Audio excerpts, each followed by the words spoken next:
Hey guys, welcome to Michael's show. This is my first time doing this, so forgive me if I stutter a little bit. I will be your moderator for the Objectivist Ethics is superior to Christian ethics. That is today's topic. I will not be answering any questions. No fact checking on my end. I am just here to make sure everybody is having a great time, civil debate, and that's pretty much it. We got Michael Liebowitz on his side. He is going to he will be. Sorry, Michael. This is like It's all my right. first time. Don't worry about it. It's okay. He is going to be debating Jimbob, who is on the Christian ethics sides, and we got the Objectivist ethics sides on Michael's. And Michael will be doing his opening statement, and you're ready to go. Okay, first of all, Allie, thank you so much for agreeing to do this on short notice. And you too, Jimbob, you agreed to take the debate on short notice. It's actually, I've kind of combined both my shows. This is technically streaming on the Capitalist Corner, but I've got the Rational Egoist banner just to do a little advertising. And I want to just say that although I am defending the objectivist ethics, my presentation does differ slightly from a lot of objectivists might do. And I'm not like an official representative of objectivism. I just, because I don't want anyone thinking, oh, wow, this is objectivism. If you want to learn objectivism, the best way to learn it is to go study it for yourself. So I say that the objectivist ethics is superior to Christian ethics because it's true, verifiable by observation, and provides guidance for daily life. None of this applies to the Christian ethics. Now, consider, when we observe reality, we perceive entities.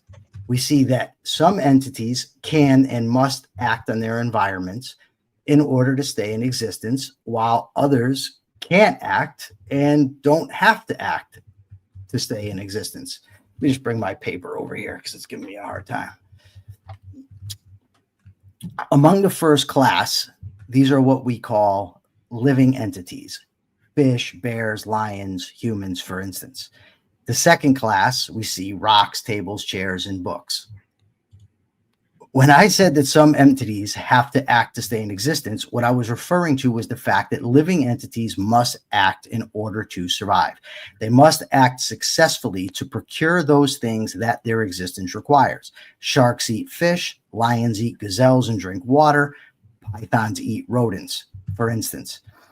Those things that an entity is dependent on for its survival, in that it has to act to acquire, are what we call values. The value of a given entity is determined by the life of the entity that seeks it. In other words, life gives rise to the concept of value and is the standard of value. This observation leads to the definition of value from Webster's Unabridged Dictionary. Any object or quality desirable as a means or end in itself. And according to the American Heritage Dictionary, a value is worth in usefulness or importance to the possessor, utility, or merit. Importantly, it's not a matter of opinion what is of value for a given entity. It is entirely dependent on the life of that organism. This is an observable fact. Now, all non-human living organisms act automatically. They do not have to discover what is good for them. They do not have any choice in their conduct. When we observe humans, however, things are different. Humans have a conceptual consciousness that operates by volition. In other words, humans survive by reason, and we have free will. We don't come into the world knowing what is good for us, nor how to achieve it.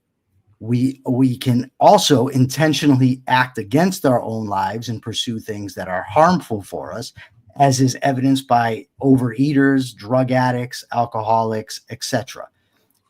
What this means is that humans must discover what has value to us and choose to pursue it. We have to think and plan for our long-term survival also.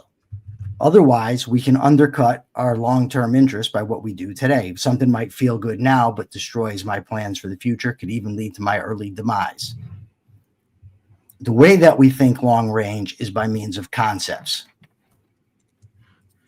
For our long-term survival, we must conceptualize and codify the values upon which our lives depend.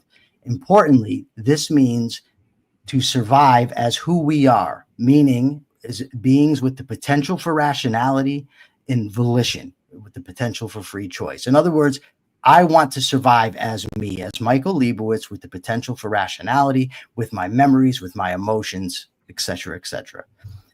This is the codification of values. The codification of our values is what is referred to as ethics. Ethics is a code of values adapted by choice to guide human behavior. As life is the standard of value, human life is the standard of ethical value. Now, we'll get into the values and virtues of objectivism later. Right now, I just want to lay out the foundation. But you have to note that everything that I've claimed so far is entirely observable. I've given an objective measure of value determined by the life of a given organism. Ethical value is determined by human life. As the standard of ethics is human life, the objectivist ethics offers guidance for successful living. Now for Christian ethics.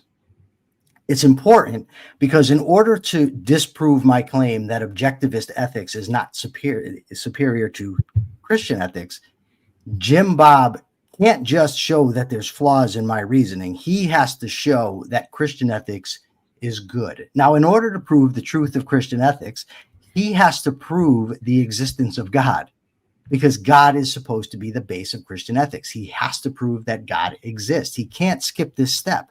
He also has to prove that this God, and he's going to have to define it us and tell us what it is. He's going to have to show that this God is the Christian God. Now, given the myriad of contradictions in the Bible, which I'm happy to go over later, if no one wants to take my word for it, that's fine. And given that contradictions prove error, it's evident that the Bible is full of error. And if you had a perfectly omniscient being, why would there be errors, contradictions in his word, in his book? Now, as for guidance in living, Christianity in multiple places counsels hatred for this world.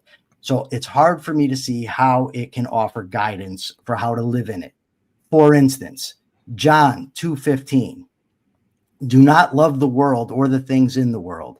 If anyone loves the world, the love of the Father is not in him. Luke 14:26, if anyone comes to me and does not hate father and mother, wife and children, brother and sisters, yes, even their own life, such a person cannot be my disciple. Colossians 3:2, set your minds on things that are above, not on things that are on earth. Romans 12:2, do not be conformed to the world, but be transformed by the renewal of your mind. Matthew 16:24 through 26, if anyone desires to come after me, let him deny himself and take up his cross and follow me. So in short, the objectivist ethics is true. It's observable. It offers us guidance in our everyday living. Christian ethics is not true. It's not provable, and it does not offer us guidance in our daily living. And with that, I will turn it over to you, Allie, and you can have Jimbob go. Okay, thank you, Michael. You're welcome. All right, Jimbob, your timer starts now. The topic of the debate is objectivist ethics superior to Christian ethics. Now, in the opening statement, I'm not even sure I understood or grasped what exactly the ethical system is, other than valuing arbitrary goals for individuals' survival. In regards to what's superior, we would need, from his position, he's affirming, what's the standard for superiority if we look at the two ethical systems? Does the objectivist ethical system have a set of obligations and duties for the objectivist? Could you tell a fellow objectivist that they're not doing it correctly? Well, under the Christian paradigm, you could do that. you could look at the Christian paradigm and the Christian ethical system and say, are you following Christian ethics? If you're not, are you fulfilling your duties and obligations under a Christian system? The fact that Christianity has a model to refer to and a tradition to refer to in regards to whether or not someone is properly being a Christian in their ethical system is already superior to the one that Michael presented, which not only was missing the standard by which he determined something superior or not. All I heard is survival. A lot of things could be justified for survival, by the way. But the other thing is, if it's better, it actually would have embedded in it an obligation to reproduce. So, the Christian ethical paradigm does actually have some deontology, some prescriptives in regards to being fruitful and multiplying. The Christian ethical system has a distinction of what it means to be a human being. We are made in the image of God. There's metaphysical status that we hold to that the objectivist has none. He made the distinction that without a difference between animals reacting to stimuli and human beings having some advanced reaction to stimuli he calls reasoning. Michael's objectivist view has no justification for reasoning, truth, argumentation, philosophy, moralizing. Why does a human have dignity and a crab doesn't have the same dignity as a human? The only thing he could really point to is naturalism and say, well, the human seems to be more complex in their thinking than the pig or the ant or the bird. This doesn't tell us why we ought to value human beings above animals at all, let alone value other human beings in favor of our own preferences. The other part that's really sort of alarming here is that he's pointing to, he opened and he said, we observe ethics. We do not observe ethics. There's nothing in nature that you can point to that's ethical, that's ethic. Like you can't pick up ethic. You can't measure ethic. You can't use your reasoning to navigate something out in the world called ethics. He pointed to survival. He defined value as desirable means to an end. Well, I'm sorry, but power is a value to people. You have you couldn't possibly argue against a group of people saying, let's get together. We value power. In fact, I value terminating everything that's in the way of me, my value of gaining power. Why would that be wrong? It's completely consistent with nature. It's completely consistent with the world that we see. In fact, power being the epitome of good is actually consistent with his paradigm, not the Christian paradigm. The Christian paradigm has an ought claim, a value claim on being married. Why should we stay married from an objectivist position? If we're determining what is superior or inferior, obviously we're going to be looking at application to the current society, right? Or any given society for that matter. Well, the Christian paradigm not only has a system that makes sense of marriage through not only a pragmatic view, but it makes sense of it through a metaphysical view. Marriage is actually an expression of Christianity, and it's consistent. An objectivist couldn't say you should get married or you shouldn't get married. It's totally arbitrary. There's nothing from the objectivist view that says you ought to settle down and have families and multiply this thing called humanity. They don't have that in their system. He also said something completely erroneous here. He said, in order to prove Christian ethics is superior to objectivist ethics, you need to prove God exists. That's actually absolutely false. In fact, you could very well abide by a Christian ethical system and not believe any of the claims of Christianity insofar as God existing, miracles, revelation, and so forth. You could adopt, case in point, Jordan Peterson, case in point, Richard Dawkins, and many more look at the Christian ethical system and they say, I don't believe any of it. However, it seems to be a superior model in its application. That is to take a pragmatic view, which ironically is my opponent's entire view, is pragmatism. Why? I'm sorry. My opponent believes in human rights. I'm sorry. Can you produce and demonstrate a human right exists? It might actually be the case, Michael, that believing in a human right might be better for people. You might even take that approach, but you would never say, well, in order for you to adopt a view that might actually be a fantasy, human rights existing, total fiction, maybe the fiction's useful. Maybe believing in the fiction, maybe it's the fact that humans don't have any dignity or value. Maybe that's the fact. Well, is it better to believe that we do have value? Well, if that was a lie, would it be less true that it was adoptable as a superior model than looking at the world through a naturalistic lens and saying there's no real value, there's no real truth, there's no real meaning, there's no real teleology, there's no real higher purpose of anything here. We're just in a fixed state of flux and change and scarcity, and we're trying to survive. I would say even if the Christian view was entirely false and made up and completely contrived, you could still make a well-crafted argument and position that Christian ethics is still better than a secular model or an objectivist model.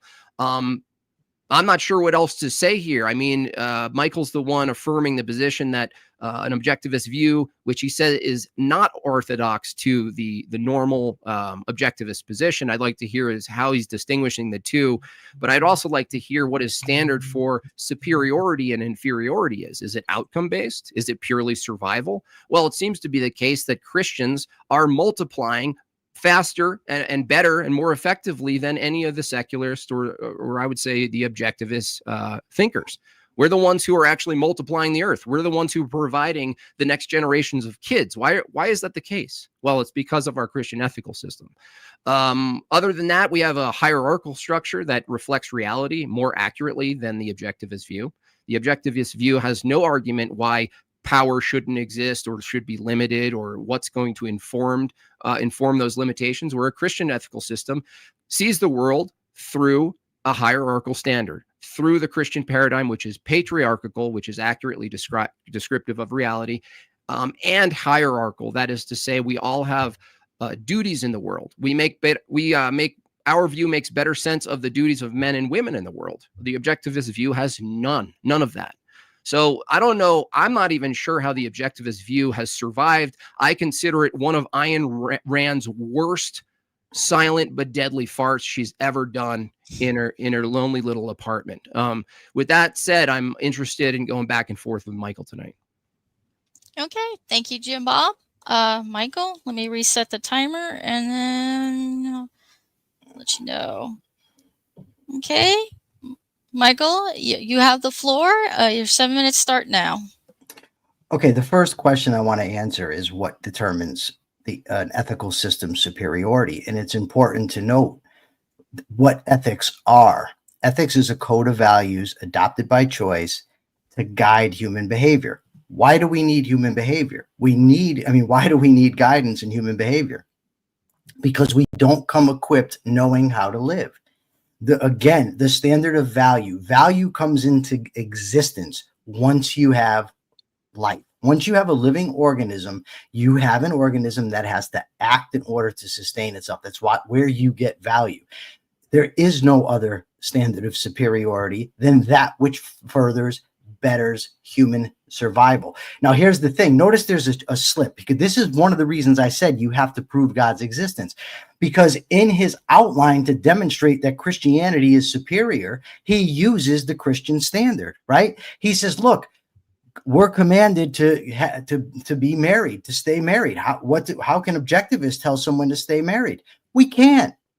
But you have to demonstrate why staying married is necessarily the right thing. You have to demonstrate why having children is necessarily the right thing. You can't do that based on your God unless you prove that your God exists. You said that even if God doesn't exist, Christian ethics can still provide a better ethics than objectivism. How? By what standard? Well, I'm going to guess it's by the standard that your God puts forward. That's a problem. It's circular reasoning, and it's very problematic. You switch the topic. Well, you got into rights for a minute, which is kind of strange to me because this debate has nothing to do with rights. It's all about ethics. Rights wasn't in the proposition. It shouldn't even come up because we're talking about only ethics. But you also switch the subject to epistemology. Reason is man's means of survival and man's only means of gaining knowledge. Now, you said, well, how can you justify reason? Basically, what you're saying is that without a fundamental absolute giver like God, you can't justify reason. The problem is reason is axiomatic. You're asking me to prove reason. It's like saying, provide me evidence that evidence is important. Reason is the very base of knowledge. It's the starting point. You can't critique reason and claim to know anything, because reason is the means of survival. Now, as far as he says that I'm making arbitrary claims, actually I'm not. It's objective fact what is good for a living organism. It's objective fact what is good for human beings. That's what a value is. It doesn't matter if that's not how Jimbob uses the term value. It doesn't matter if that's not how Jimbob thinks of ethics. The fact of the matter is, the definitions of values and ethics that I'm relying on go back a very, very long time. So let's take a look at what some of the values that objectivism actually offers. Oh, and I didn't say, I'm not saying that I didn't say my view is much different from orthodox objectivism. I said my presentation. And what I'm referring to ultimately is how I define value, because there's some differences, and I've had debates with other objectivists about it. But ultimately, my view and the conclusions I'm coming to are part of objectivism. I just want to be clear that I'm not the spokesperson for objectivism. So if you look at a human being and you think about what are some of the principles that we need to go by, what are some of the values that a human being has to have? Well, we know that reason is man's means of survival and only means of knowledge, right? And we know that we have to learn those things that are good and bad for us. So the first value we have to hold is reason. We need to cultivate our reasoning, learn how to think logically, learn how to get rid of logical fallacies and logical errors, how to weigh evidence, how to choose, how to make decisions.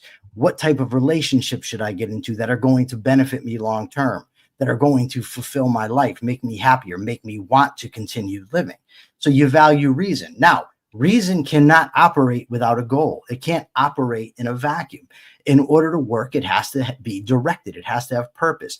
In order for human beings to sustain themselves long term, we have to have a purpose. We dedicate ourselves to a career, to a family, to a workout routine, whatever. But we need short-term purposes. We need long-term purposes. The short-term cannot undercut the long-term, because then we would be destroying the very reason that we have purpose.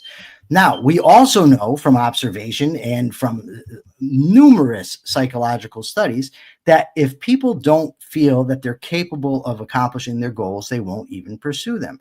So if you're going to achieve the purpose you set out, you have to feel good about yourself. You have to have self-confidence. Also, what about a person who considered themselves completely worthless? I don't even know, if such a person exists, but a hypothetical completely worthless.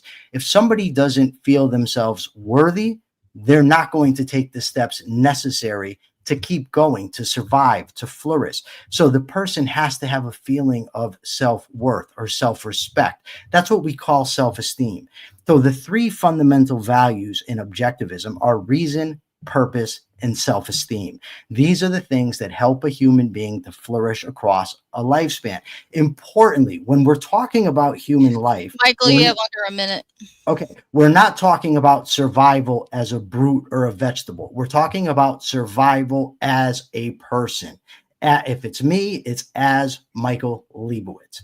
Objectivism does this. It offers us guidance for our everyday living. Christianity simply does not, because it's anti-world and it's full of contradictions. All right. Thank you, Michael. All right, Jimbob, you have 7 minutes. The rebuttal floor is yours. So in that short, like that spoken essay, the question is, what's the standard for superiority? I didn't get anything in that. He just made more assertions about value and reason and what it is, but he didn't actually give us, how does he measure, how does he determine an objectivist view, which he says is axiomatic, and gives him all of these assertions. How is it that objectivism actually is superior? How do you measure superiority? He kept saying survival, right? He said reason is man's mean of survival. Okay, well, if I'm in the woods with my daughter, and it turns out that I want to survive, and it turns out that I reason that it's better for humanity that I survive in place of her. If it came down to it, should I not only eliminate my daughter, but let's say she dies, right? And I didn't eliminate her. Can I use my reasoning to eat her?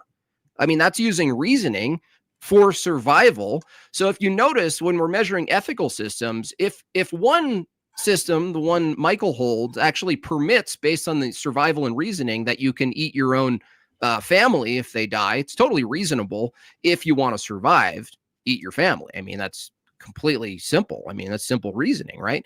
Well, the Christian paradigm wouldn't actually look at things that way. They wouldn't say whatever you can do to survive is just and good. That's what Michael's basically saying here. He said something about purpose. What purpose? Well, I'm sorry. Where is this purpose you're deriving from pure reason? There's no purpose you're deriving. You're saying reasoning is the purpose. Okay, toward what? To more reasoning? It doesn't tell us why we ought to survive. And what gives a human being a higher level of value than other animals, Michael? You're just saying because they reason? Well, why should humans survive above other animals? What's distinct? What's the threshold breaker between all of the other living organisms that you say have a reason to survive and do all of this horrendous shit to each other?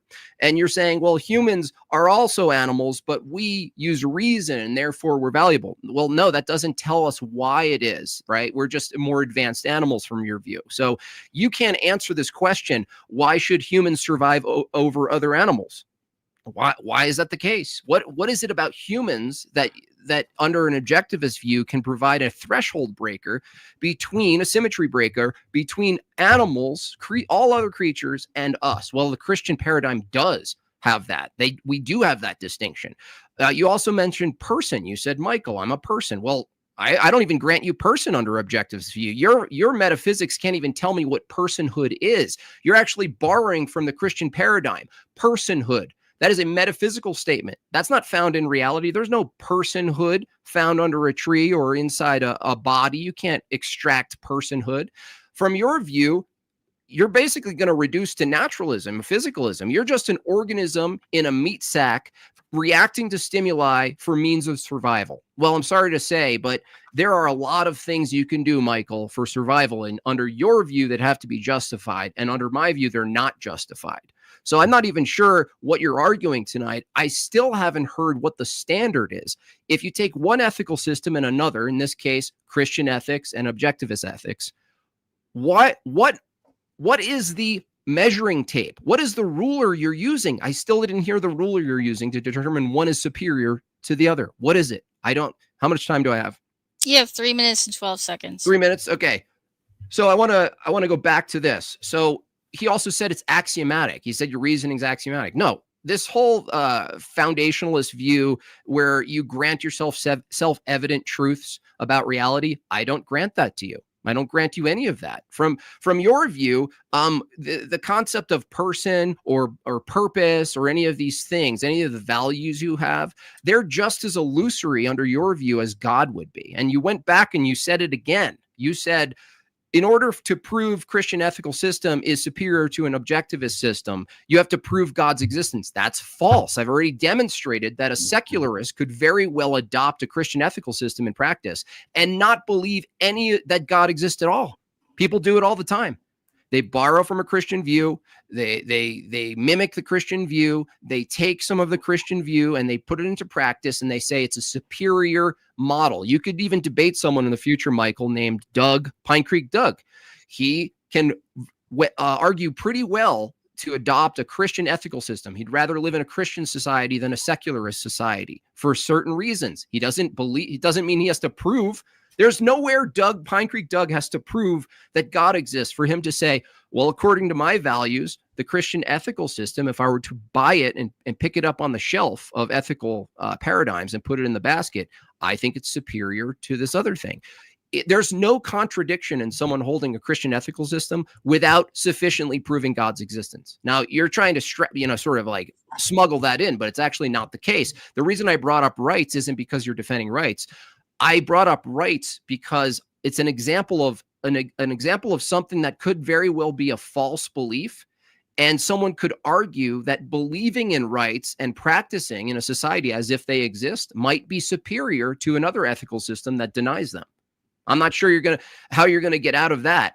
Isn't it better if there were two societies from your view that one adopts ultimately a fiction that rights exist, but it's superior? Yeah, 1 minute, Jimbob. Can it be superior to denying that, even if it's fictional? The answer is yes. I'll concede the rest of my time. Awesome. Okay, I want to make a clarification because I do have the StreamYard pulled up. Yes, these are timed rounds. Each round is 7 minutes. Michael and Jimbob both have 2 rounds left, and then there will be a 5-minute ending closing statement from each. All right, let me reset the timer. All right, Michael, your time starts now. Jimbob says that I did not give the standard for superiority, but actually I did, because value, and when you're measuring if something is better than something else, you are measuring its value. Human life is the standard of ethical value. An ethical system is a system that guides human behavior. So the human life, which ethical system does better for human life, is superior. Now, Jimbob continues to say that you don't need to prove God to prove Christianity is superior. But if you have no God, Jimbob, then what is your standard to make that claim? You've said, well, people can argue. People can argue a lot of things, doesn't make it true. You said people can say. That also doesn't make it true. You said somebody can say, according to their values, Christian ethics are good. Again, you're not providing any standard. If you can't prove God exists, you have no standard to measure any of the claims that you're making. If you do, then tell me what it is. Tell me what standard, independent of what your God claims or you claim to have said, tell me what standard you're going by that you could judge Christian ethics to be superior without God. Now, you made this claim about animals. I've never said humans are more valuable than animals. Now, if you're asking me why humans should treat animals different than humans, that I can answer. And the answer is because we get enormous value from dealing with other humans, from dealing with creatures that are capable of rationality, from forming human relationships, for having romantic relationships, for being able to trade, to be able to get knowledge from other human beings. It's understood in objectivism that initiating force is wrong. Why? Because it's ultimately not in the interest of the person to do so. You initiate force against somebody, you're rendering ineffective his rational faculty. You're stepping between yourself and his mind and saying you cannot make your decisions. But it's in our interest to deal with people rationally. No, I said initiate force because we can defend ourselves if somebody else attacks us. But the main thing here and I also never ever said that ethics is derived from an axiom. You've said that a couple times. In regard to reason, I didn't say reason is the purpose. I said reason needs a purpose to function. Now, clearly, I can set a purpose for myself. There doesn't need to be a God for me to say, okay, in the next 10 minutes, I want to accomplish the task of carrying this pen downstairs. My purpose is to carry the pen downstairs. I take the pen, I carry it downstairs. There doesn't need to be a God. I can choose my career. I can say that my long-term purpose is to cure cancer, to solve the mystery of quantum mechanics, or I can say I just want to be an entrepreneur and make a lot of money. Those all would be my purposes, and I don't need God to do so. So family, career, those can be my purposes. The differentiation between human and animals, the difference is the rational conceptual faculty of man. Human beings can reason. We also have propositional speech. We can make agreements with each other, and we also operate by choice. Those are the fundamental differences between humans and animals, and it's why humans are more valuable to me than animals. I don't see anything else that I need to cover. He's saying that I tried to smuggle in the idea of that he has to prove the existence of God. I say he has to prove it again because without God, he has no standard. So I will ask him, if there's no God, then what is your standard to judge the superiority of something? I've said the superiority of an ethical system should be judged by the benefits it gives to human life because human life is the standard of value. So unless you're going to accept the standard of value that is human life, in which case I win, you're going to have to provide your own. And it has to be discoverable independent of your God, or else you have to prove him. That's all I have to say. Okay. Do you need to say something, Allie, or? Yes. Thank you, Michael. All right. Okay, Jimbob, your time starts now. No, it's still completely incorrect. I've already demonstrated. All I need is a counterexample. He's saying if you can't prove God is existing, how can you argue that a Christian ethical system is superior? You could look at the outcomes that are preferred by people who are alive. You say, I want an all-in-group society, like a covenant community that shares the view of a world, even if it's not true. I like that we all have a view on stealing. We have a view on abortion. We have a view on these things. You have a shared in-group preference.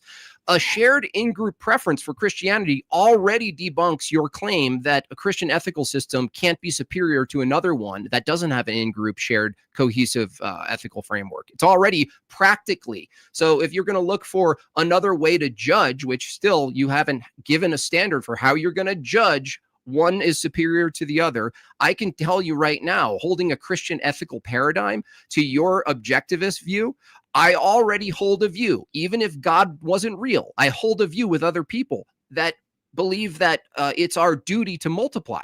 We have procreation. You don't have an obligation to procreation. We have a duty to merge ourselves to another, marry ourselves, become one flesh. Even if God isn't real, that's an obligation and duty that people can share that is valuable in society. Families are valuable for societies, right? They're bonding structures. They're small governments, if you will. A large shared community that believes the same thing.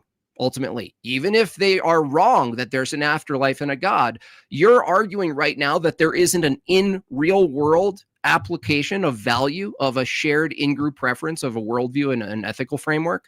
Of course there is. Of course there's a value. It doesn't. If you were to take your own argument on yourself, you couldn't prove that personhood exists, Michael. You couldn't prove that values exist. Did you find a value under a rock, sir? Your God is values, right? Your God is these like notions where there's value and morality. There's no morality, dude, in reality. According to your own standard, you can't provide a superior standard because if you used your own model on yourself, your own argument on yourself, you'd say, if I can't prove morality exists out there in the world, if I can't prove that personhood exists in the world, then I can't provide a superior model. It's impossible. I've demonstrated that's actually wrong. We could look at just outcomes between Christian ethical systems and objectivist ethical systems. The deontology alone makes mine superior. Look, it's really simple. If an ethical view would be good for society, then the one that has a set of obligations and duties for society would already be a step ahead than the one that didn't. Well, what I've demonstrated tonight, without even a crosstalk section of this debate, is objectivism and Michael's form of it has zero obligations and duties to society. Zero. Absolutely none. He still can't make this jump, by the way, between a lion and a man. He said, well, the reasoning faculties. I'm sorry, Michael, but there are a lot of human beings who have no reasoning faculties. They're vegetated or they're retarded or they can't function the same way. They can't use their brains the same way you can. So now you have to make a distinction. Well, what makes them still in the category of humanity such that they have the same dignity as you, but don't share your faculty and reasoning capabilities? You can't answer that question. Why? Because you don't have the distinction made in God's image. You have a naturalistic view of the world. It's an evolutionary view of the world, really, even though you didn't argue that tonight. You make no distinctions between these other animals and these sort of spectrum of being able to reason. A crow can reason. A crow can reason. Why should I not kill a crow and eat it? It can reason. It can solve problems that some 3-year-olds can't even solve, Michael. Why can't I kill the crow? Why can't I kill the crow and eat it over a barbecue, but not the child? Okay. Jimbob, you still have 2 minutes and 46 seconds left. Do you concede your time? I'll give you 1 more minute here. Ultimately, Michael's entire paradigm not only is without a ruler, he still can't tell you definitively. All he does is assert reasoning. We have reasoning, and reasoning gives you values. I'm sorry, the lion values killing the gazelle. I value killing the deer and eating it, right? The deer has some level of will and reasoning capabilities by your own admission. but you're making this arbitrary jump between animals and man, right? You don't have a justification for why humans are valuable at all. At all. You have no justification for why they're valuable. And you also said instigating or using force, right? Initiating force is bad or something. I'm sorry, we do that to other rational animals who have reasoning capabilities. They just have less. So you're totally okay with hunting an animal that has some level of reasoning capacity. It just doesn't match yours. But you can't tell me why it's the case that I can hunt an animal with some reasoning faculties and kill it and eat it, but I can't do that to a human. You have no justification for this jump between animal and man. Christianity does. And guess what? Even if God didn't exist, a group of people holding the view that humans are made in the image of God, right? Whose very being is the standard of good and truth and humility and grace and sacrifice, right? That's still better than any shit you can come up with from some Ayn Randian novel. Okay, thank you, Jimbob. All right, I'm resetting the timer. Michael, this is your final rebuttal. Your time starts now.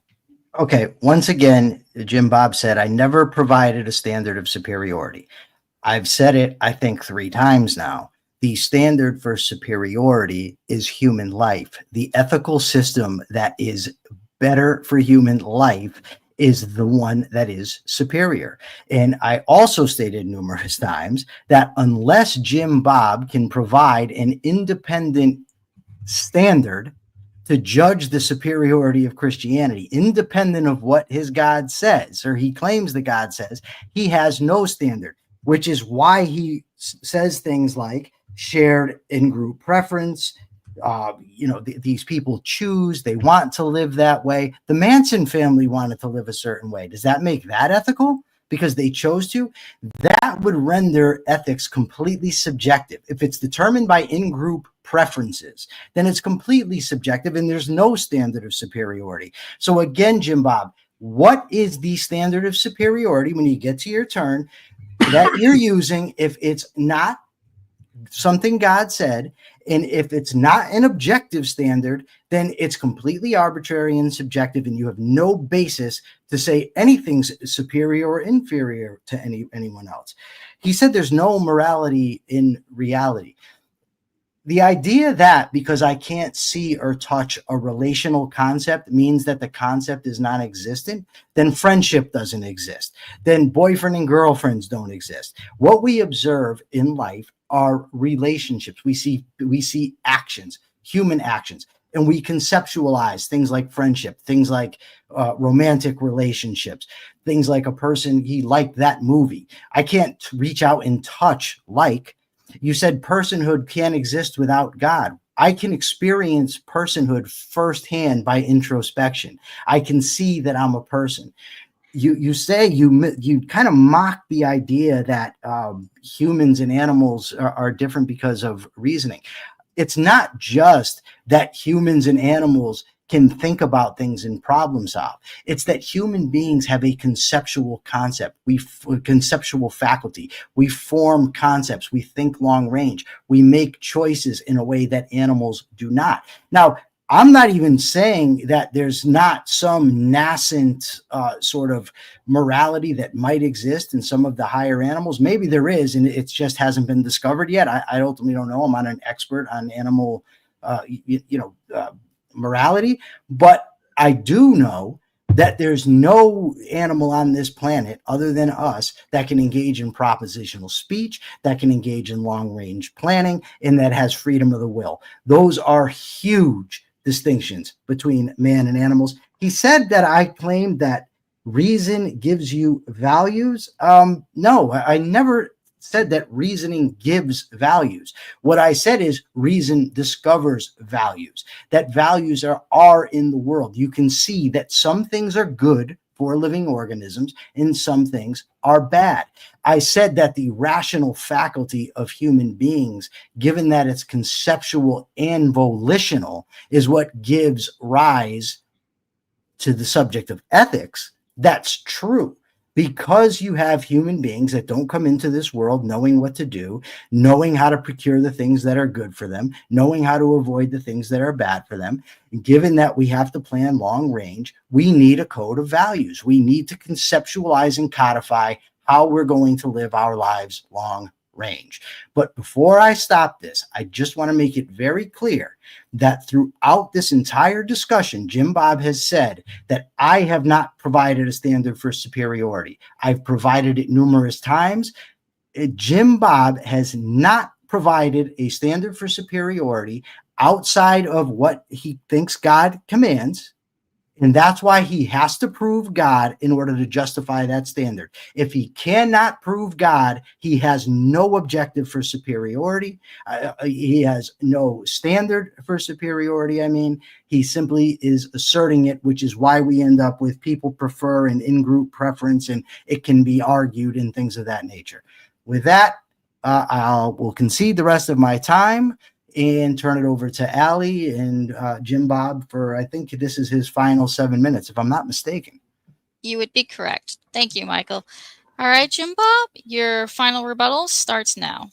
Okay, so when I ask him what's the standard, he says the standard is human value and determining what's better for humans. That doesn't tell me the standard for what determines what's better. It just shifts over the claim to the term better now, right? That's what's in question. It's better because it's better. How is it better? Why is it better? What's the ruler for better? All Michael did in this entire debate is when I ask, what's the standard such that you can look at objectivism and say, this is a better ethical standard than Christianity? He says, well, the standard is that reasons and human value are better for humans. That's all I heard.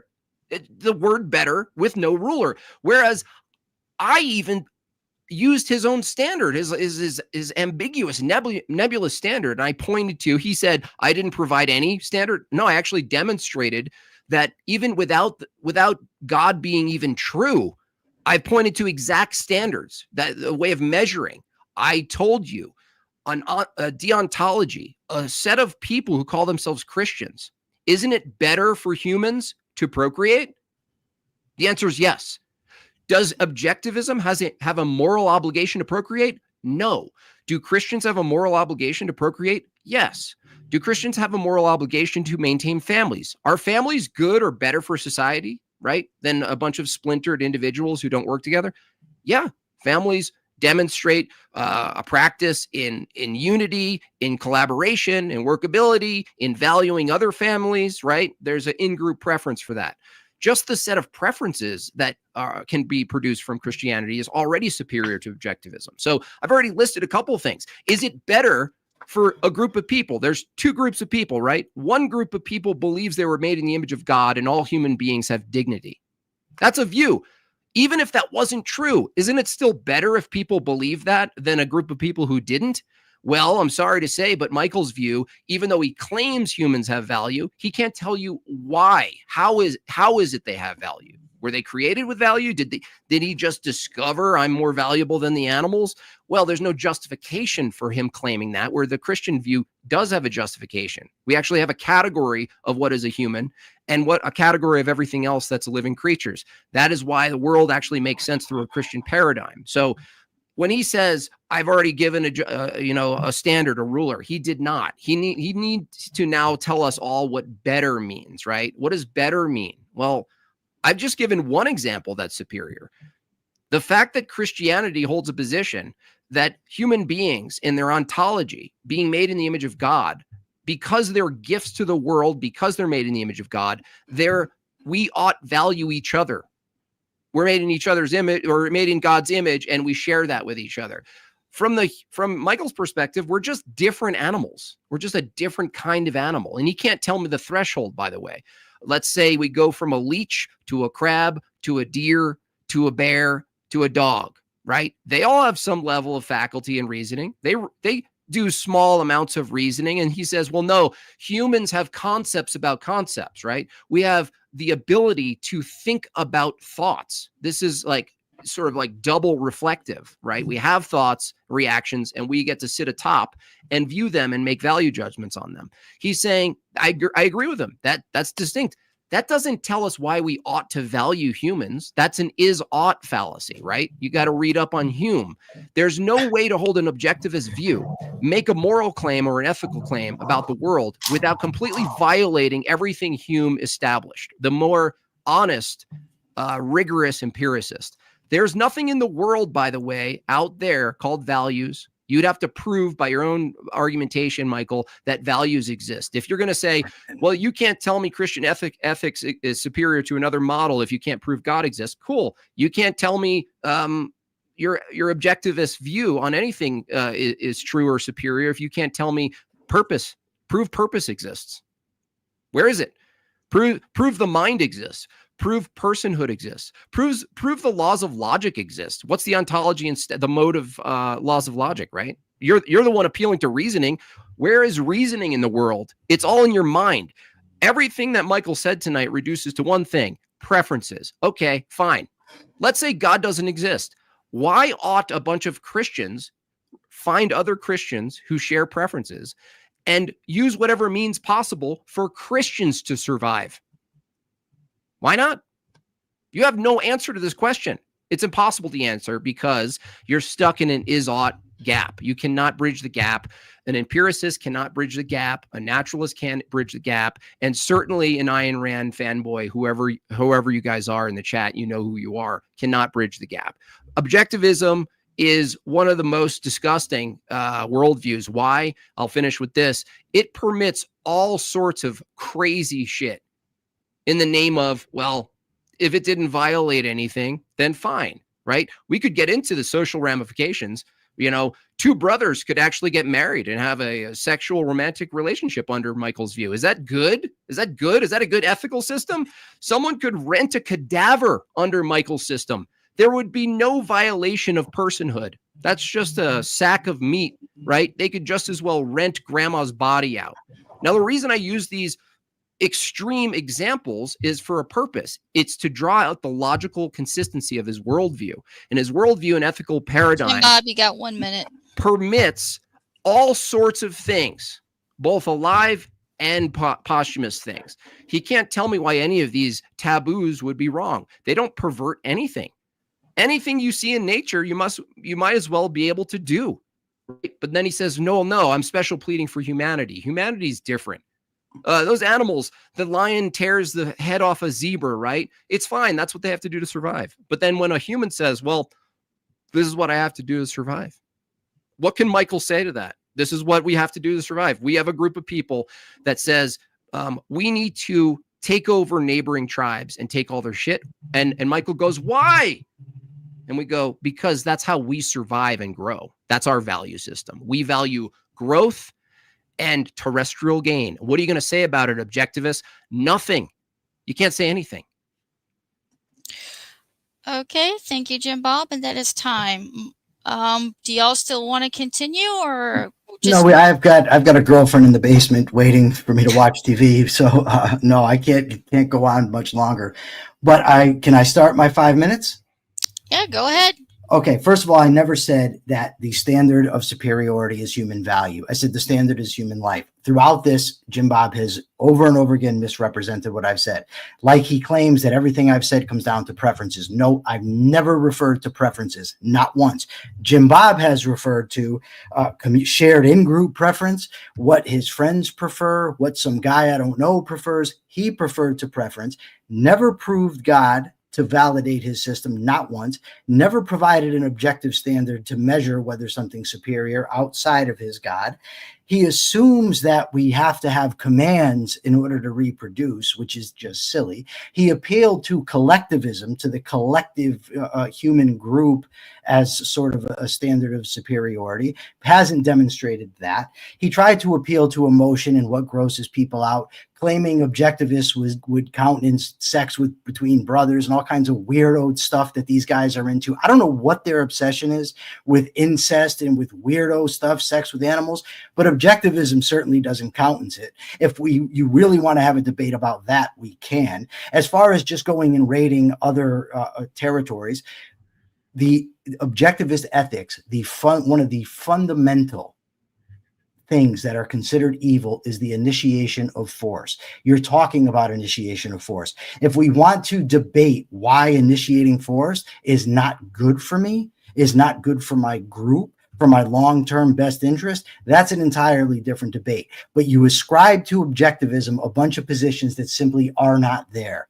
About taking over, about having sex with renting cadavers. No objectivist would ever countenance any of that shit. None.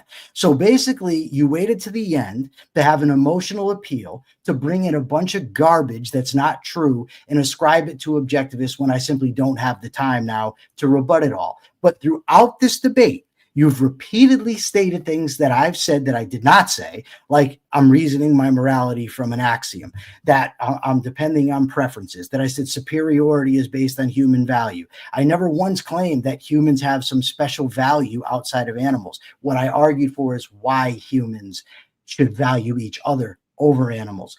The bottom line is this: my standard of value, of ethical value, is human life.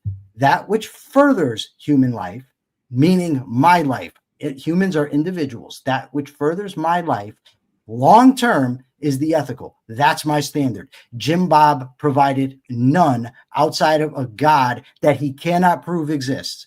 His only thing was to claim, well, it's good because we reproduce. It's good because we have a family. It's good because we don't have sex with cadavers. By the way, none of which he proved were wrong. Not one. He asserts them because he knows people accept him, but he did not prove them. And I'm going to bet he can't outside Magad says. But Magad says is not an argument unless you can prove there's a God. And with that, thank you very much, Allie, for your time tonight. I appreciate it wholeheartedly. I would just ask anybody who's listened to this debate, go back through it. See how many times Jimbob has misrepresented what I've said, how many straw men he's built up and not actually addressed the point, how he never actually provided a standard to judge outside of what his God says. And every time he tried, it was reduced to my preferences. It was all subjective. Not one objective standard outside a God that he didn't even try to prove exists, because he can't prove that that God exists, and he can't prove that God is the God of Christianity. And by the way, even if that God does exist, what would make its arbitrary commands ethical? Isn't this the same God who commanded Job to be absolutely tortured? Is that ethical? Is that good? Was that a great thing to test Abraham by suggesting that he sacrifice his only son? Is that a good guy? Is that ethical to play games like that? Is the God that supposedly sacrificed his own son on a cross, is that ethical? By what standard? With that, I'm done. Go ahead, Allie. No problem, Michael, and thank you so much. You're welcome. All right, Jimbob, the floor is yours. Yeah, Michael said something there in his closing that really just ends his entire worldview. He said, what is good is what's valuable to me, my survival. Okay, well, if my survival is important to me, then it's totally moral for me, long-term, he said, long-term survival. It's totally fine for me to raid and pillage other people and get their resources and food for my survival. Go back just 2 minutes. He said, what's valuable to me, what's moral to me is my long-term survival. Mine, he said, individual, he said. This is why individualism is so rancid, because his own moral system permits doing anything you can as so long as it's justified in long-term survival. I'm sorry, Michael, but people can raid other people. People can take people prisoner. People can take people's food and their weapons and their clothing and everything they work for. And you could just say, well, I saw it on a debate. Michael said, as long as it's for long-term survival of you, the individual, and what you value, which is your own life, you just permitted a bunch of shit, dude. That basically the world of atrocities that we've seen in the past are basically derivative of, which is an individual has a thought. They either take it upon themselves to take what they want and they justify it through survival, right? That's what your model is. And you're saying that's the superior ethical model. I already gave you examples. Okay, is it ethical from the objectivist view to eat my daughter if she dies in the woods, so long as I survive? Okay, how about this? What if I value the flourishing of humanity such that we multiply, right? I value myself, and because I value myself, I value my descendants, my future descendants. Well, so long as it secures my own person, right? My biology, as long as it secures my biology, which is a piece of me, that actually allows me, under your view, to take women prisoners and do what I will, so long as it basically preserves my seed, right? That's my existence, right? That's my life in the future, living on. So the reason he couldn't grasp and deal with the cadaver situation is no, a Christian can look at that, because if you had sex with a cadaver from a Christian view, you're actually perverting what sex is under a Christian view.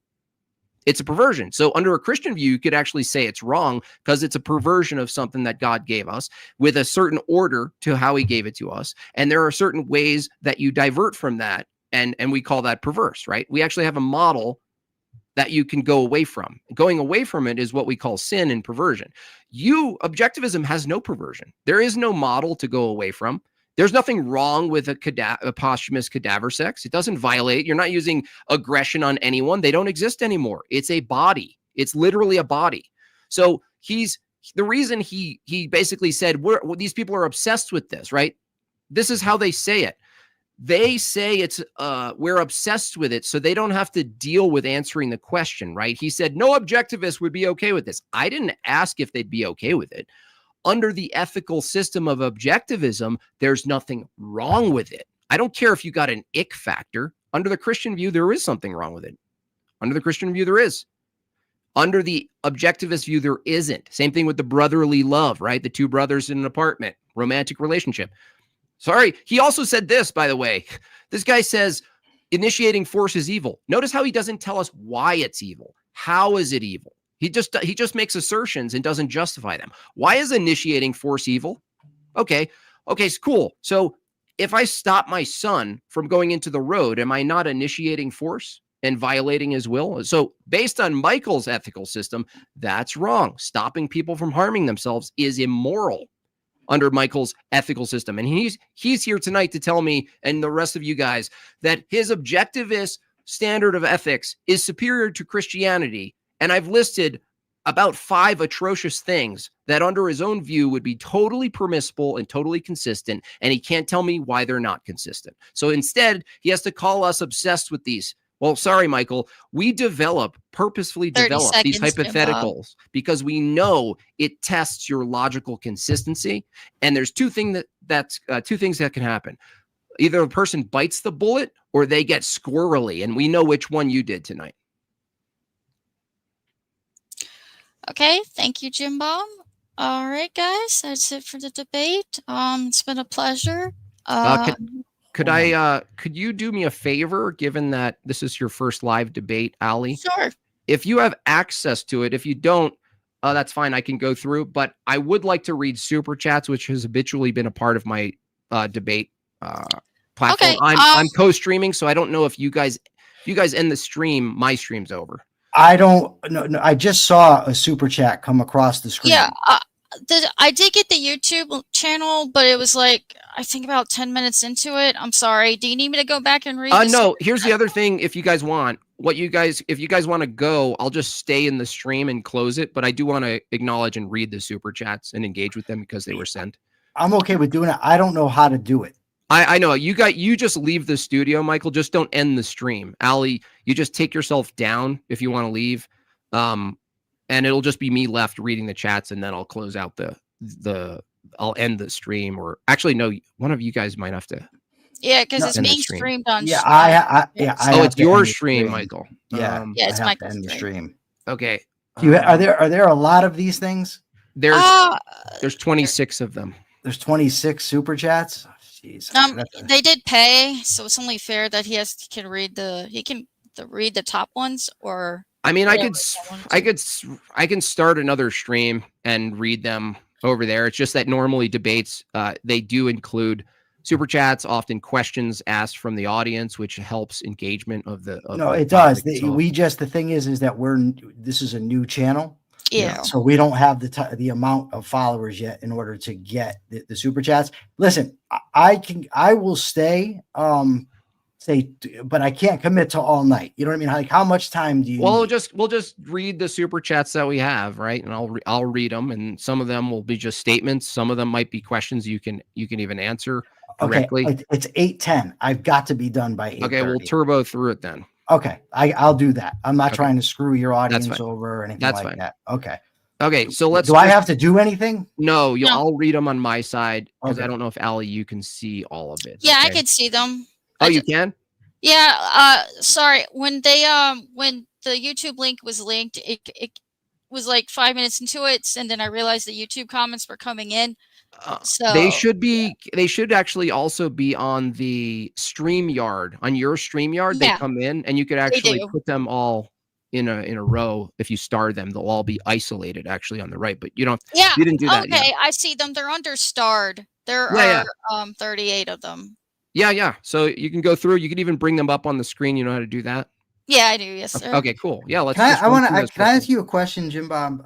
On a side, like I'm looking at the comments from the people that are your followers How do you know they're my followers? because they're not mine. I know that these people are. I know by what they're saying and how they talk. First of all, that they're not mine. Okay. But I'm wondering. Jesus says that a tree is known by the fruit it bears. Mm-hmm. But when I mean, like the stuff that these people are saying are repulsive.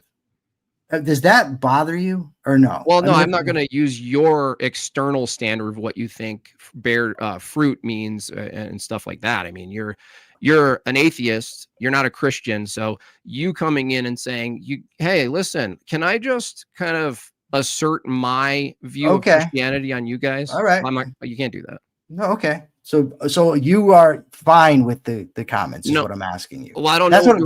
Dude, okay. This is like, Guys, this is like so bad faith to go. You're not reading any comments. No, I didn't know. By the way, Michael, we're also on the internet, so I have a view of the internet. The internet is wild. Like I'll get people pretending to be orthodox. By the way, online, you might get people pretending to be whatever you hold to be true. That's fair. So I mean, this is just an unfair way of examining the truth of the matter in regard. It's a chat, dude. It's like a volatile, shitty bar at 2 a.m. You know what I mean? You have to look at it that way. Okay. All right. That's fair. I mean, to be honest, I'm new to this, so I don't know, you know what I mean, about this. Well, if you want to grow, Michael, if you want to grow your channel, I highly recommend engaging with the chat. And if you do engage in the chat and it grows, because of the growth, you're going to get all sorts of things said, dude. No, I do engage with the chat when it's on my show. We engage with them all the time. I'm saying if it grows, you're going to end up with people. Yeah, you're going to get so many things. I got you. Awesome. All right, we're ready, Allie. Go ahead. Okay. I'll start at the top. Sweet. If I mispronounce y'all's names, I am so sorry. Sweet Beatus, welcome to being a new member. Jakey Boy, thank you for being a new member. Jess Gerald, member for 3 months, says drinking gang. Me personally, beer, not shots. Randy West, thank you for the $2. And this is towards Jim Bob's channel. Michael does not have super chat set up, so it's all him. Okay. Take a shot whenever he says something vaguely. Isaac Hayes, member for 3 months, says thanks for being a weapon for good. Jess Gerald for $10. Jim Bob looking ready to destroy. Wrongful Rage, $9.99. Have fun, Liebowitz. I'm not saying that. That's mean. We're here for civility. I'm not going to read those kinds of super chats out loud. Turd Ferguson, thank you for $5. Objectivism, or like objectivism, go tame. Yeah, no. Randy West for $1, thank you. Mark, I'm sorry if I butcher your name. Ask him, I assume this is about the cadaver thing. Ask him if the Dahmer Party was therefore moral based on his definition of survival. Can one of y'all answer that? I don't know. What was the question? I'll try to answer it. Go ahead. Ask him if the Dahmer Party was therefore moral based on his definition of survival. The Donner Party, is he talking about? I think he's talking about Jeffrey Dahmer or something. I think he's talking about the Donner Party. He might have said Dahmer because Jeffrey Dahmer was the serial killer.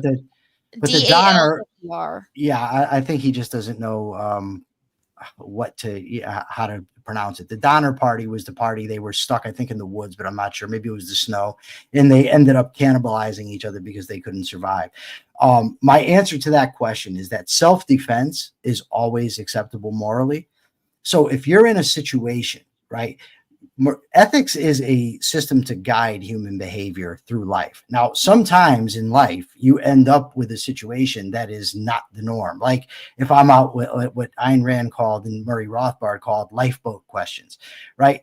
What do you do on a lifeboat if only one of you can survive? Do you throw the, do you throw the other person off or some such thing?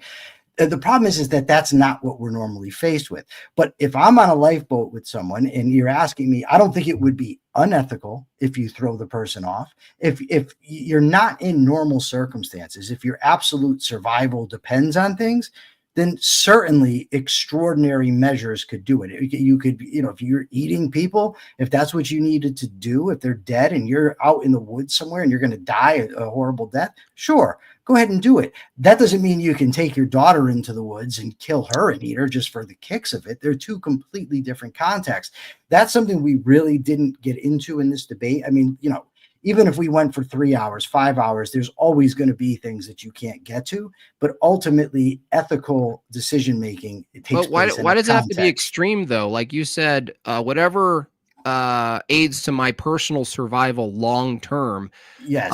If it's the case where I'm not starving to death, right? I'm not in the Donner situation, and I plan out my own survival. I'm not sure your view could tell me why it's wrong to take other people's stuff and their resources and their food if it's justified in my long-term plan of personal survival. You have to repeat that. I was stuck reading it. I'm gonna. Why would it be wrong under your view? If it's the case, what's morally good is what aids your survival long term. Why would it be wrong if I take other people's stuff and resources and food and clothing and guns if it's for a long-term survival? If it suits my long-term survival, how could that be wrong? Okay.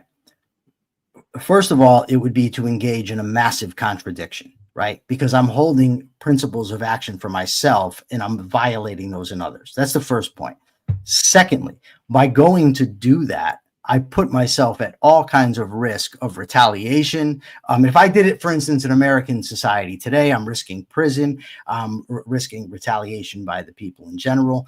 It's simply not. I mean, you can go through a litany of examples. It's just going to take a lot more time than what we have. Yeah, but there's no contradiction. You said there's a contradiction. Okay, I'm going to interrupt because the super chats keep coming in, so I want to get through them. Okay, yeah, I'm sorry. My fault. That's okay. Y'all are good. That's what I'm here apologize. For. Y'all are okay. That's why I'm here. The Raging Tomato says, you want to be objective, don't you? Jester All, thank you for the $10. Says, can Michael make a point, please? Just a complete thought. Just a simple man. Okay, they did make points. I did state at the very beginning, if you weren't here, I apologize, that this was going to be a time debate and that each was going to get 7 minutes each for 3 rounds. And then the closing statement. Moving on. JP Peller, thank you for the $5. Rachel Wilson, thank you for the $4.99. She says eugenics and slavery are very logical and practical. What in his system would say that those things are not good? And I'm not repeating the last part. Michael, that was I do believe that was a question for you. Well, let's address the slavery issue, right? First of all, in order to live long-term, we have to live by principle, right? You have to codify the principles of human behavior. You don't judge things on a case-by-case basis. And when you're living by principle and you're conceptualizing human behavior, what you should be doing, you see that production, for instance, is a virtue. Purpose, reason, purpose, self-esteem, the 3 values. These things all have to factor into your decision making. Is it in my interest to deal with somebody on a reasonable level or on a subhuman level, right? Is it okay for me to initiate force against other people? And what we mean by force is not pushing somebody out of the way of a moving vehicle. We're talking about initiating violence. We're violating somebody. We're doing things against their consent, right? So once you've conceptualized that these things are not in your long-term interest, you don't then do like a pragmatist and do an experiment each time it comes along, right? You don't every time say, oh, will this help? Will this help? You apply your principle to the situation. So in the case of slavery, for instance, you'd have to say, is it in my interest to initiate force? And you already know it's not. So you don't move forward to start acquiring slaves. And I mean, look, if you're a slave owner, for instance, on where you had the Turner Rebellion or Denmark Vesey's rebellion, there's plenty of situations where this simply was not in the interest of the slaveholder and ultimately culminated in a civil war. I hardly think that the people whose property and lives were torched by General Sherman thought that it was in their interest. We're always thinking conceptually in terms of principles. You codify what is in your best interest long term, and then you implement those principles. That's why slavery would be wrong. You're ultimately initiating violence against another conceptual being with volition and the potential for rationality. That is wrong according to objectivism. Now, we could go through a litany of examples for why initiating force is wrong to concretize the thing. I go and initiate force against Jimbob. Jimbob breaks my jaw, or Jimbob's friend shoots me, or I end up in prison. I go initiate force against a jogger. Maybe she has a gun. She shoots me in the head. Maybe her husband's there. He shoots me in the head. Or I can live as a producer, produce the things that I am able to, deal with other human beings as a trader, where I give them things of value and they give me things of value. That's what about shooting a dog and eating it? Can we address that another time? Michael has a time limit, and I still need to get sure. Yeah, it's probably a good idea. Okay, Steelborn, thank you for the $5. Fredo, thank you for becoming a new member. Justin Henley, thank you for the $5. Joseph Newton, member for 21 months. Sorry, man. It was addressed at the beginning. This was a time debate. I'll take off the hat, says Oh My Science. Captain Planet gifted 5 made by Jimbob memberships. Thank you. Steve McLovin, thank you for the $5. Okay, this one is actually kind of interesting because I have played this game, all 3 of these games. As a gamer who learned about libertarianism through BioShock, why would I not take heroin that gives me superpowers? I don't know who that's directed to, so I'm just going to ask this question to both of y'all. If y'all haven't played BioShock, it's the main character is named that made Rapture is named Andrew Ryan. The game is based off of Ayn Rand from Objectivism. I'm just going to give the basis on that. It touches on capitalism being seen as evil. And it's actually a very interesting game series. I like the game series personally, but if y'all haven't played BioShock, we can skip the question. I didn't play it, but I would actually, I probably would reject even the question, because it's kind of like saying like, well, what if it was the case that, offing somebody every Tuesday filled your whole entire city's refrigerator magically overnight or something like this. It's like, I don't think it's a necessarily a great hypothetical for Michael or myself, because it's basically altering what reality is, and as opposed to a hypothetical that's could be based in reality that we can engage with. That's kind of like redefining what reality is. It's like saying, you know what I mean? So I actually agree with Jimbob.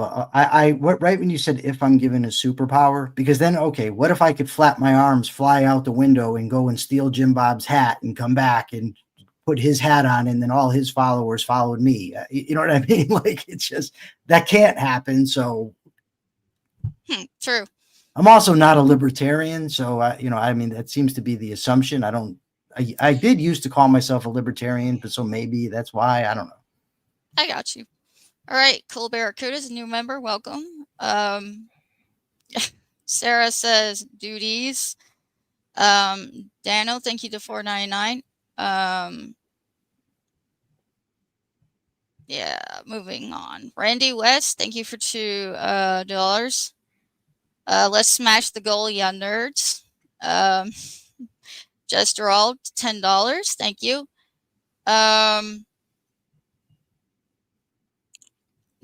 Jess says objectivism is superior because what's better for human life is superior by Captain Circular. I'm not sure what that means. Can someone explain that one to me? Yeah, that's a criticism of Michael's standard. So when I ask, well, how do you determine something superior? He restated what he finds superior about objectivism, which is it aids to human value or human life itself. But that's in question is like why is that ethically better than something else, right? It's just is this a question? Is he calling Michael Captain Circular? Yes, Yes. Yeah, but the problem here is that the question is of what you're asking. What is superior? You're measuring the value of something. The standard of value is life. The concept of ethics, it has to do with offering guidance for humans to make choices. So when you're asking me what is the standard of superiority, well, the standard is human life. It's this standard of value. That's my answer. I mean, she doesn't, or he, I'm sorry, I don't know which it is, doesn't like it, but that's my answer nonetheless. Okay. I mean, I apologize. really I didn't catch on. No, it was nothing wrong with it. I don't care. It's just. Okay. Dixie Fiend, thanks for $2. Says reject modernity, eat crow. Jesus. Hey, Marilyn, thank you for the $5. She said I can't join the trash talk, but you're king. That's for Jimbob. JP Peddler, thank you for the $5. I'm not about that. Willie Manuel, thank you for the 50 MX. I assume is that Mexican pesos? Maybe. I'm not sure actually. Okay. Crow Tacos Fund. Siege D says, woo do Jimbob flex on the haters in a tank top. Christopher Scott, thank you for the $5. Sarah, thank you for the $9.99. She says, release the Kraken. Pango Lingo Lear says, why did he say Jimbob like that, Jimbob? I guess it's because of our accents. I'm going to run with that. Yeah, I mean, I have two cracked front teeth, so my speech is a little funky. I apologize. Oh, mid-chick moderator, next to objective bias alert. Thank you, Siege, for that, but I don't consider myself full-time objectivist because I don't agree with everything they have to say. My job here is only to be a neutral moderator and to keep everything civil. Yeah, for the record, I don't even know Allie. I mean, she follows me on Twitter, but this is the first time I've ever talked to her. I've just seen her offer to be a moderator in people's debates before, so she's the first person that came to mind. So I picked her. Yeah, totally. Michael and I just. She's yelling. I mean, she yells at me. She yells at everybody for being uncivil all the time. I wasn't doubting that she would be neutral. Jimbob, do you feel like she was fair? I thought so. Yeah, she was fine.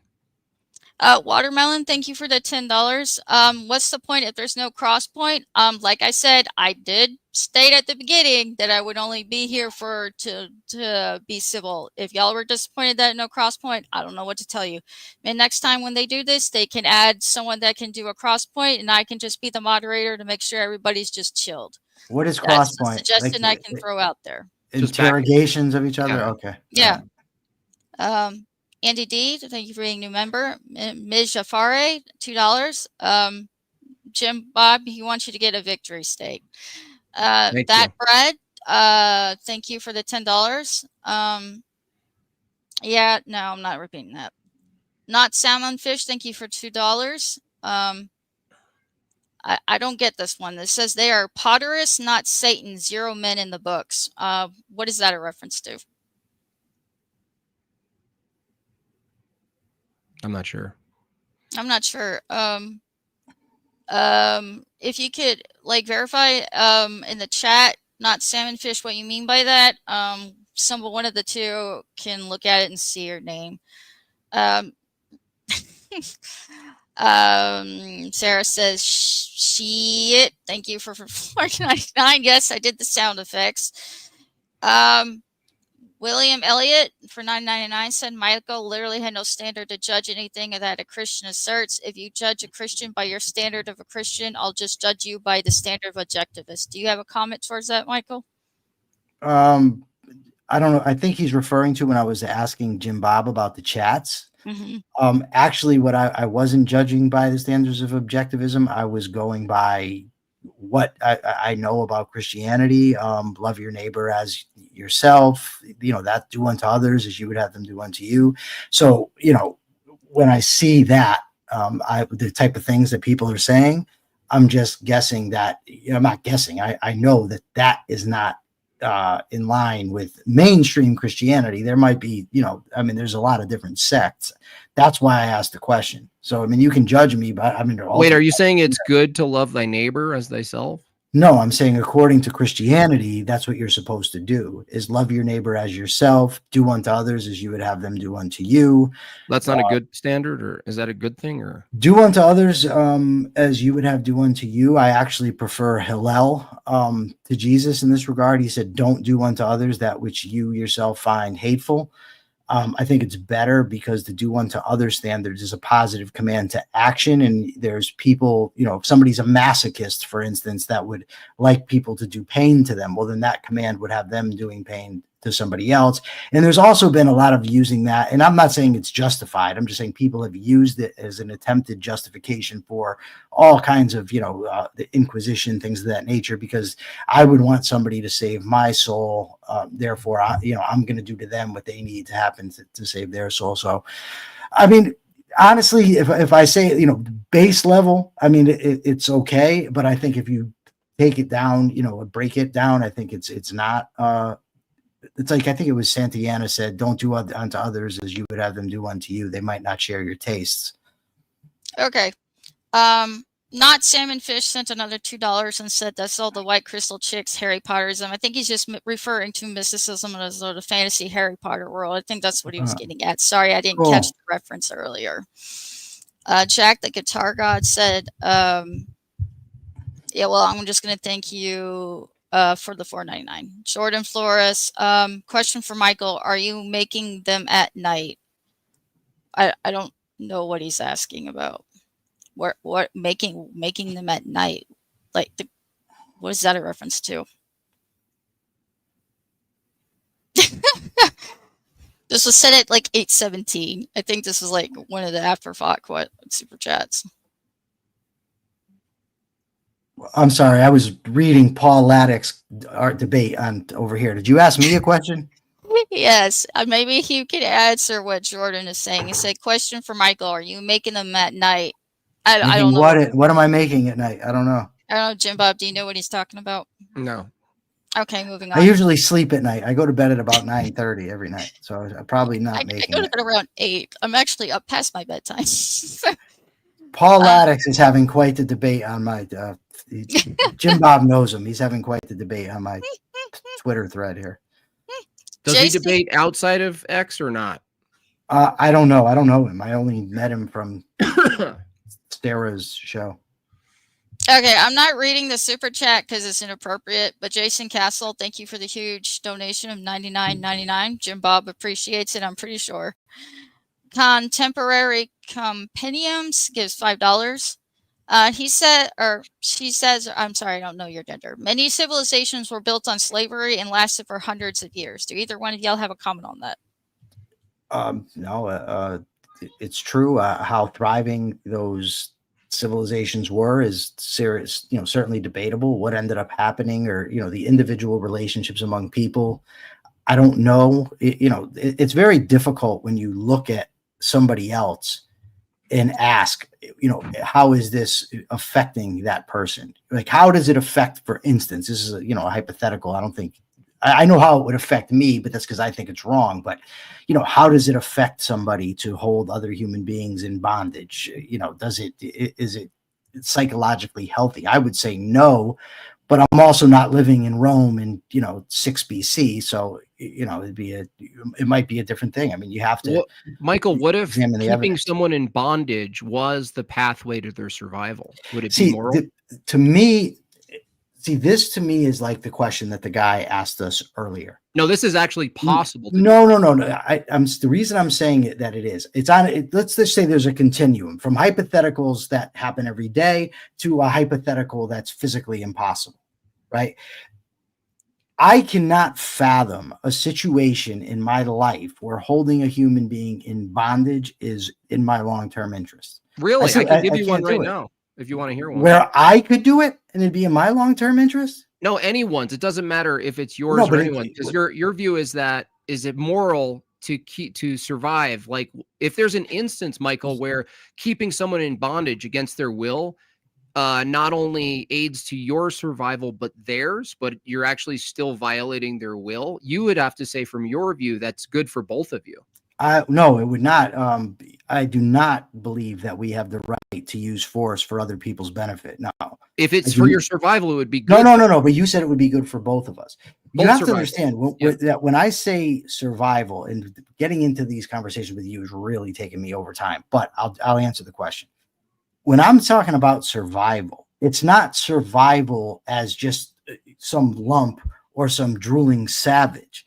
It's survival as me. It's a survival with the potential for rationality to continue living an ethical life. Now, if you're talking about a situation where I'm starving to death or that sort of thing, then the context completely changes. Now, Ayn Rand had a saying that morality ends where a gun begins. And she's not just using the gun as a gun. She's talking about situations like the one that I'm assuming you're talking about, where if there's nothing I can do to fulfill my life, my only option is to kill another innocent person.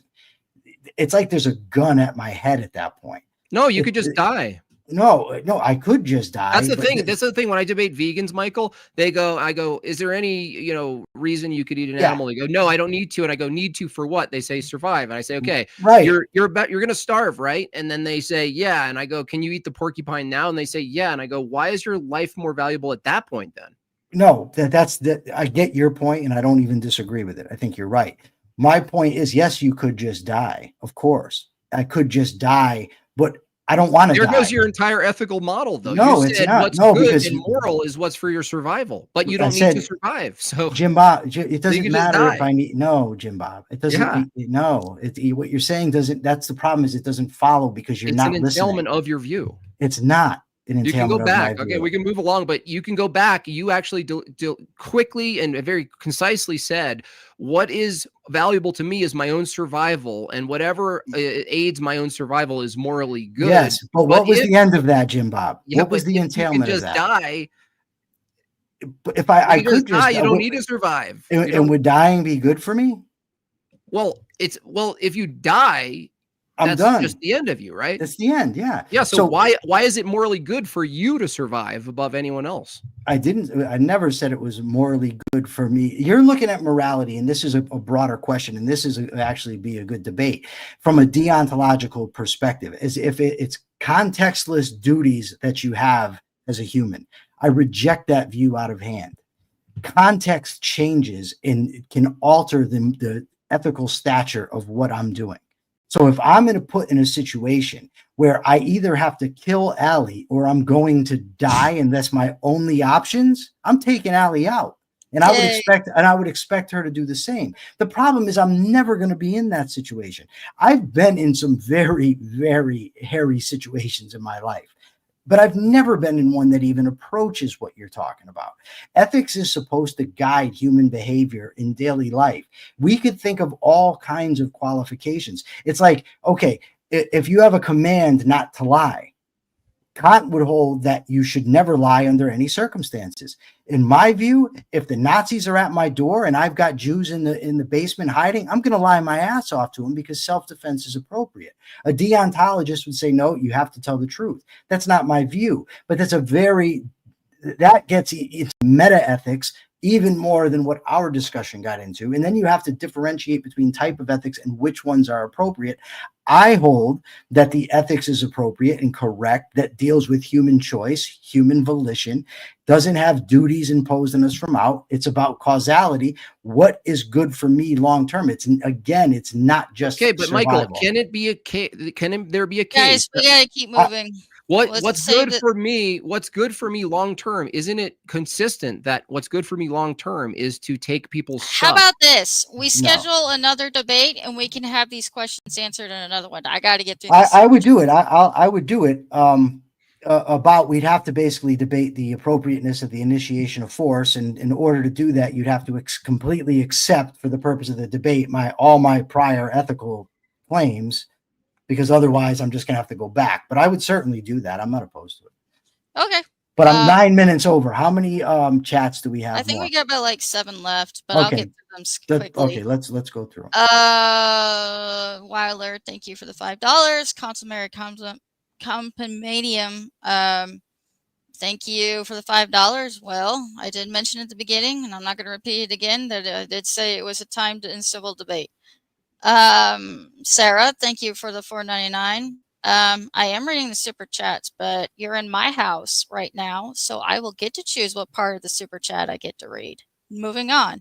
JP Peddler, where'd you get that cheese, Mikey? What did he say? Where did you get that cheese, Mikey? I don't know what that means. LML Banque, I'm not making them all night, Dad.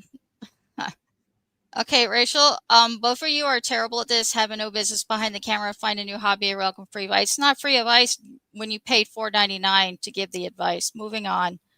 That Brad, thank you for the $10. According to Christians, we are slaves. It's not a bad thing. Casual Crypt, if someone pays money, read the chat symbols. That mean words at all. I just read yours and it was a waste of time. J-Man, $4.99. Thank you. Long live liberty, $4.99. I don't condone violence. Don't hurt Allie, even if I don't know her. Do not hurt. Bruh, thank you. Thank you so much. Sarah says, Jimbo gets to read the $100 super chat. Dumb mod. Jimbo, please read. Jimbo, you can read it, but can you please do it on your stream? Because like you said, I'm trying to be civil with. Can I just say, I want to just address this issue. And Jimbob, you know that this is accurate. You did not tell me ahead of time about this super chat thing. I had no idea about it. I had no clue that we were going to be going extra doing super chats. I didn't know. We did not discuss that. Wait, how many debates have you done on YouTube? I've done plenty. I've never done super chats afterwards, except for except for the one that I did with you last time. I've never done super chats. Well, channels that get super chats, it's basically a fair obligation for people to. It's like I didn't know that. You got to understand something. I've been out of prison for 2 years. Right? I am not a long time YouTube subscriber, YouTube watcher. The debates I have are with philosophers, professors, and economists, where they're not live, they're recorded, so there is no super chats. Okay, but yeah, it's like the Iran Center UK, because they do get super chats and they do read them off as they go. They do them during the show, though. I didn't know about that. The after stuff is what I didn't know about. But go ahead. Continue. Okay, I will get through these quickly. Pango, thank you for the $5. MJ Frey, thank you for the $2. Justin, thank you for the $2. And Captain Planet, well, I think I just did, and you're still giving Jimbob money, so he's winning either way, and I really don't care. I'm just here just to be civil, so your comments don't really affect me in any way. And bag milk for $5 Canadian. I'll end it here, and then I'm done reading super chats because Michael has to go. This is for you. I don't know if this is a slap or a diss. Take it as you will. It says period. You were in prison, ? What for, Michael? ? Would you like to answer that? A lot. I'll answer it, sure. I arranged for my friends to beat up my ex-girlfriend's new boyfriend. They beat him up. They stabbed him, and they cut her leg by mistake. That's what I got the most time for. I had another case for 2 second-degree assaults. I hit 2 kids in the face. Well, they were my age. I was 19 at the time, 20. They were, same age. I hit them both in the face with a hammer. So I got time for that. I got time. Part of that was for carrying a handgun without a permit. I also had possession of narcotics with intent to sell and possession of crack cocaine with intent to sell.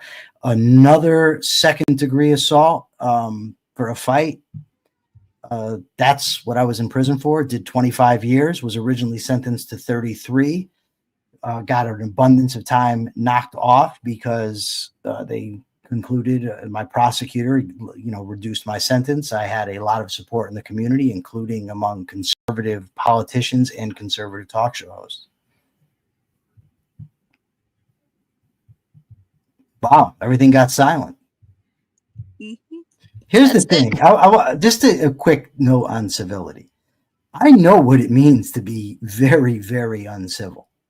There was a time in my life when people talked to me like this, they'd be done. I'd put them down. And I'm not talking about slap them in the face. I'm talking about hurt them badly. I don't like that. I don't ever want to live like that again in my life. I try to be respectful. I want to treat people with respect and dignity, even when I disagree with them. I have plenty of people that I disagree with. I just like to deal with people nicely. I know how badly things can go when people are uncivil. I saw a friend of mine in prison. They kept messing with a kid. They kept being uncivil to him. He taped razor blades around a toothbrush and slashed the kid's face from here straight down to here. That's the type of things that I've witnessed in my life, that I just think it's just better to be civil to people, better to be nice. It doesn't serve my mental health, my well-being, to get involved in food fights. I can break balls with the best of them. Believe me when I tell you. I mean, you don't have to, but if it comes to it, I'm very well equipped for it. I just prefer civility. I prefer civil discussion. I prefer to discuss ideas. I enjoyed tonight's discussion. I enjoy being pressed to defend my positions. I like to see somebody else press theirs. I can't do that if while we're debating, I'm slinging insults. I just can't do it. So, for anybody that sees, if you know me, now you know me a little better. And you can tag and tell me, oh, convicted felon. I've been hearing it for years. I've been a public figure for years. I was on the most popular talk show in the state of Connecticut for 5 years, even while I was in prison. And people go, oh, you're a convicted felon. Yeah, no kidding. I know it doesn't hurt my feelings for you to tell me, but I've worked incredibly hard to be a better human being, and I'm doing my best. I don't violate people's rights. I don't hurt people. I don't steal from people. I don't lie to people. And that's it. So there you go. There's my abbreviated story about prison and rehabilitation. Awesome. Can you repeat that? The whole thing? Just kidding. I could. I actually could. I actually have my book, one of them anyway, here. Oh, you have a book. Yeah, View from a Cage. My transformation from convict to crusader for liberty. It's an intellectual autobiography. I think it's worth a read. Maybe other people don't. Awesome. And like I said, y'all want Jimbob to read the 99 super chat. He already said he would on his own stream. So anything I missed, if you want Allie, thank you very much. Jimbob, thank you very much for abiding by the rules of the debate. I thought it was a very civil debate. I thought Allie did a wonderful job, and I'm very happy with it. Awesome. And I'm always up for constructive criticism. So if either one of y'all want to give me some pointers, I know I got off to a little shaky start because, like I said, first time. Just send me a message. I'll gladly take everything. I think you were fine. All you were was a timekeeper, and you did it great. You take a shot of to have a glass of tequila. Yes, sir. All right. I hope y'all have a good night. All right. Have a good night, people. Thanks. Take care.